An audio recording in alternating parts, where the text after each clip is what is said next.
All right, hello everyone, and welcome to this morning's stock market update. My name is Mark Hodge, head coach at Rockwell, head coach at Rockwell Trading. It's Monday, ready to tackle the markets. It is Monday, November 1st, a new month of trading, a new week of trading, and excited for new opportunities this week and month. And let's take a look at what's going on in the markets in 15 minutes or less. Now let me go ahead and get to the charts here. There we go. First, take a look at what happened last week. The S&P here, let me go back. We are on a daily chart. There we go. So the S&P, after opening lower Friday, just made an impressive rally, making new records, finishing just 0.2% higher, but a pretty nice comeback here to finish the week with new record highs. If we look at the Dow closed at new record highs, wasn't able to make new intraday highs, but a new record close for the Dow. And we see here that the NASDAQ also soared higher, just like the even or the S&P, opening lower, rallying to end the week strong, up a 0.5% on Friday. If we go to a weekly chart, we see that it was a strong week for all the major indices. The NASDAQ closing at records, of course, and just a real strong week, up over 3%. The Dow, just barely higher for the week, but still a nice effort there. The S&P also higher, up over 1%. But the real impressive numbers here. So 4 weeks straight, 4 winning weeks straight for the indices, but the month was huge. So after a disastrous September, where people were wondering if this is it, this is the crash that traders have been waiting for. Just a huge month for the indices. The S&P 6.9% higher, the Dow 5.8% higher, the NASDAQ screaming higher with a 7.9% gain. So just a huge month in October for the major indices, and a nice comeback after September's losses. So rallying right back, we're at records, and what next? Well, this is going to be a huge week for the markets. It's going to be a big test for the indices and whether or not we can stay at these records, because there's a lot going on. We talked about earnings season. Earnings season is still going to be a busy week for earnings, so earnings will be in the mix here. But let's take a look at the economic calendar. So today we have ISM manufacturing PMI released at 10 a.m. Eastern time. Tomorrow, we have a open calendar, nothing going on, but Wednesday is where things get a little interesting here. On Wednesday, we have ADP non-farm employment change. So we have some employment data coming out pre-market 8:15 a.m. Eastern time. ISM services PMI at 10 a.m. Crude oil inventories, and then we have a Fed statement and a federal funds rate announcement, as well as a FOMC press conference.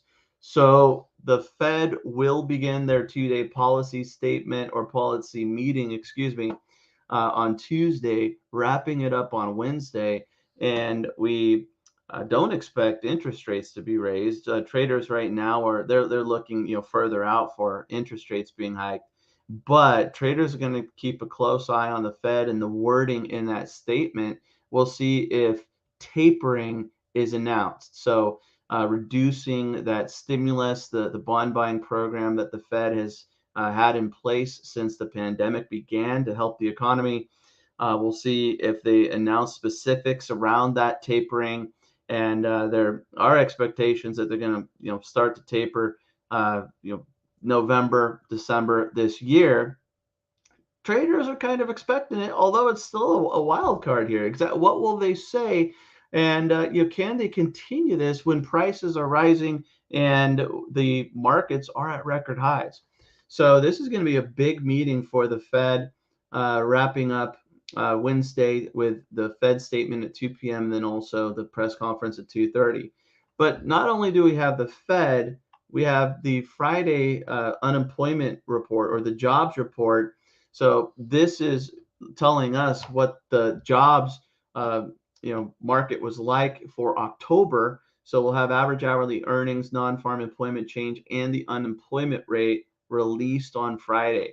So between earnings and the Fed and jobs, this is a huge week and probably the most important week for the markets in November, especially since we have a holiday, Thanksgiving, coming up in November. This is going to be a huge week for the market. So, can can they hold up? Can these records hold up? Will these record highs be tested? We'll have to see how traders react. But so far, futures are pointing to a higher start. So it looks like traders continue to like the what's going on in the markets and the positive earnings that we've seen. We could also take a look at crude oil while we're looking at this watch list here. Crude oil here, here's the monthly chart, but we could go to a daily chart.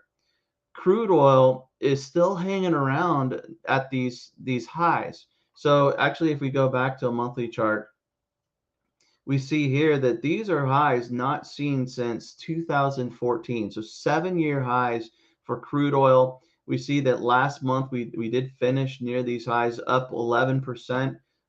Crude oil futures, though, here we see that they're up again today, almost 1%, above $84.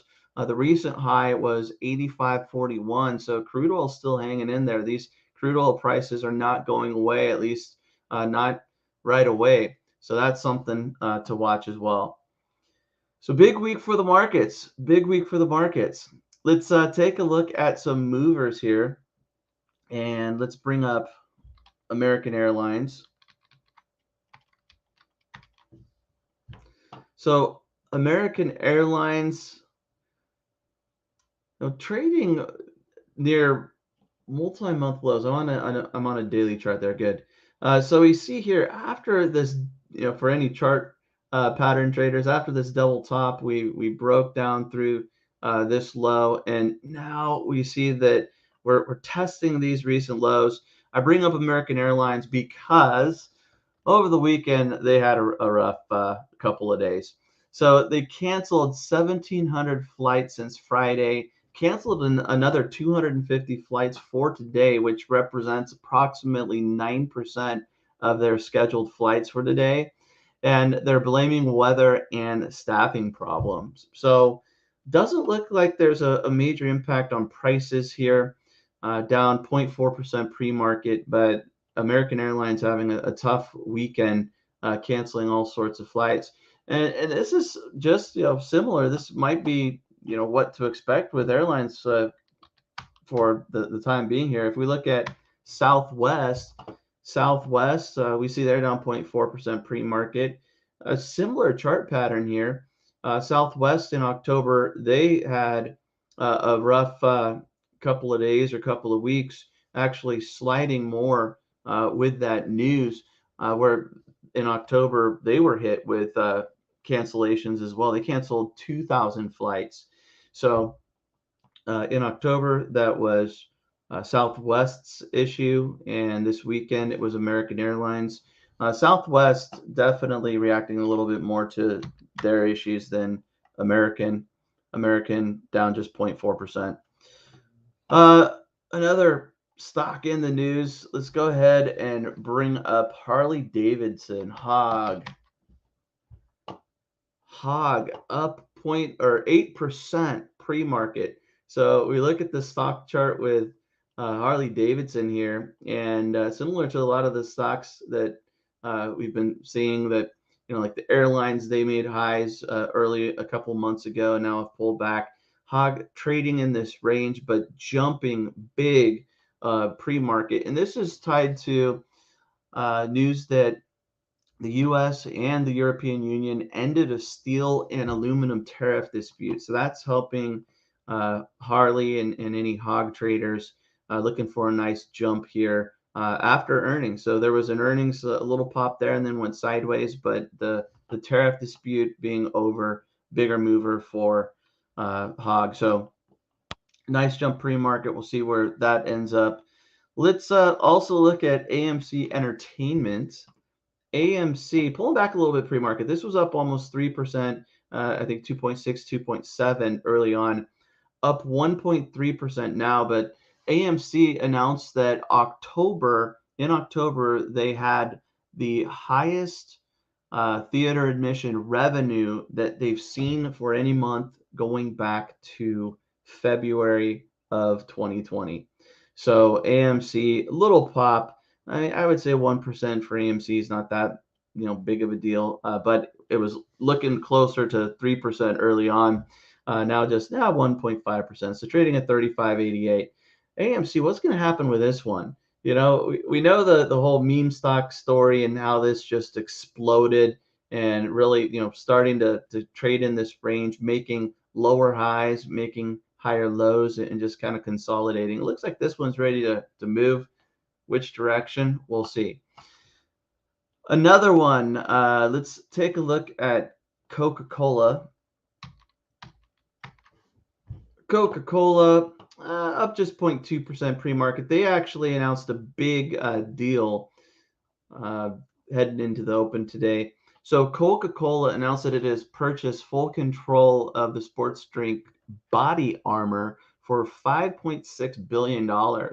Coca-Cola originally purchased 15% of the company back in 2018, but they are now in full control of the company. The acquisition was the largest for Coca-Cola, and it's a big move into the sports drink market to compete with Pepsi's Gatorade. Now, it sounds like Gatorade actually controls about 70% of the sports drink market, but Coca-Cola hoping that Bodyarmor and their acquisition of it can make a dent in those numbers. Not a big reaction, but Coca-Cola, look at this chart. I mean, looking pretty strong here with this recent rally. Can it get through these highs? Looks like a lot of stocks are making records, but Coca-Cola had higher numbers or was trading higher prior to the pandemic and hasn't been able to break to that upside or through this upper range to get back towards records. But still a strong effort by Coke, up a little bit pre-market. Let's bring up Bitcoin. Bitcoin looks like it's trying to get back above 62,000. Gosh, this one's just been wild. It's been in the news with a bunch of other coins, Shiba, Unu, and I mean just a bunch have been going crazy recently.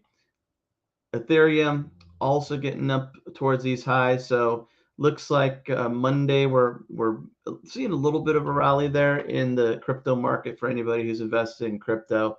But I think that the big news this week: earnings, jobs, the Fed, records in the major indices, and can they hold up?